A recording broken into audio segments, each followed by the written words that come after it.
আসসালামু আলাইকুম সুপ্রিয় দর্শক শ্রোতা বন্ধুরা, আপনারা যে যেখান থেকে আমাদের এই ভিডিওটি দেখছেন সকলকে আন্তরিক শুভেচ্ছা জানিয়ে শুরু করছি আমাদের আজকের এই ভিডিও প্রোগ্রামটি। দেখতে পাচ্ছেন ক্যামেরার সামনে নিয়ে এসেছি এক সুন্দরী পর্দাসীন রূপবতীকে, তার কথাগুলো চলুন শুনে আসি। আসসালামু আলাইকুম আপু, ওয়ালাইকুম সালাম। কেমন আছেন? এই তো আল্লাহ রাখছে মোটামুটি। আপনার নাম কি আপু? অন্তরা। অন্তরা। অন্তরা আপু, কোথায় থাকেন আপনি? আমি রংপুরে থাকি। রংপুরে থাকেন? আপনার জন্মস্থানই কি রংপুরে? হুম। ক্যামেরার সামনে কেন আসলেন? আইসি অনেক কষ্ট হয়ে পড়ে ভাই, সুন্দর মানুষের আবার কষ্ট থাকে? অনেক কষ্ট। লোকের বাড়িতে কাজ করে খাইতে হয়, কি করবো, কষ্ট হয়ে এই পড়ে যে আইছি। এত সুন্দর করে পর্দা করে আসছেন, কেউ তো আপনার মুখটা দেখতে পারলো না। এই যে চাই যে আমার মনের মানুষ হইবে, তারাই আমি মুখ দেখাবো। মনের মানুষ হইলে তারে মুখ দেখাইবেন? কেন আপনার বিয়ে শাদী হয় নাই? না, আমার বিয়ে হয় নাই। তো এখনো বিয়ে হয়নি কেন? এখনো বিয়ে হয় নাই, মানুষের যৌতুক চায় বিয়ার, এটার কারণে বিয়ে হয়নি। আপনার বয়স কত? 18। তাহলে তো বিয়ের বয়স হয়েছে। আপনার আপনার বাবা মা আছে? মা মারা যাওয়ানে বাবা বিয়া করছে, সৎ মার কাছে থাকে।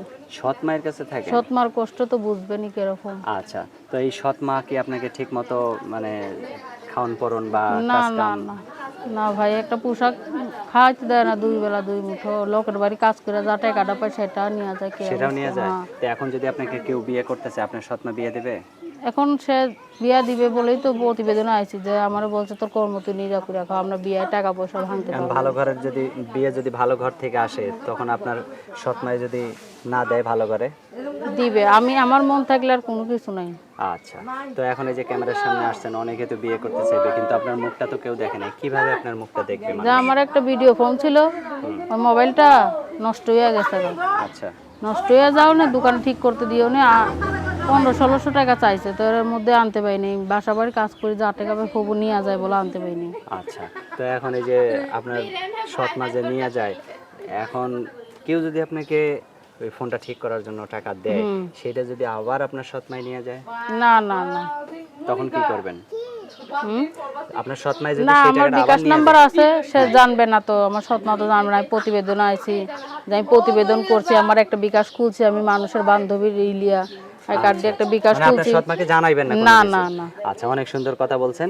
তো এখন সেই কষ্ট করে টাকাটা নিয়ে মোবাইলটা ঠিক করে এখন সেই লোকটার সাথে যদি আর কথা না বলেন, তখন তো সেই লোকটা অনেক কষ্ট আর পাবে। এটা তো অনেক খারাপ ভাই, এত কষ্টর টাকা প্রবাসীদের যদি নিয়ে যদি আমি কথা না বলি, হ্যাঁ হ্যাঁ তার তো কষ্ট পাইবে না। আমার আমার টাকা নিয়ে যা, আমার কষ্ট লাগে না? হ্যাঁ, অবশ্যই।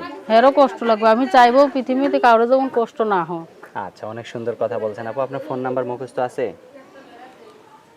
ফোন নাম্বার মুখস্থ আছে? 01 01 34 34 আবার 34 আবার 34 55 55 26 26 7। 7। এটাই আপনার নাম্বার? হ্যাঁ।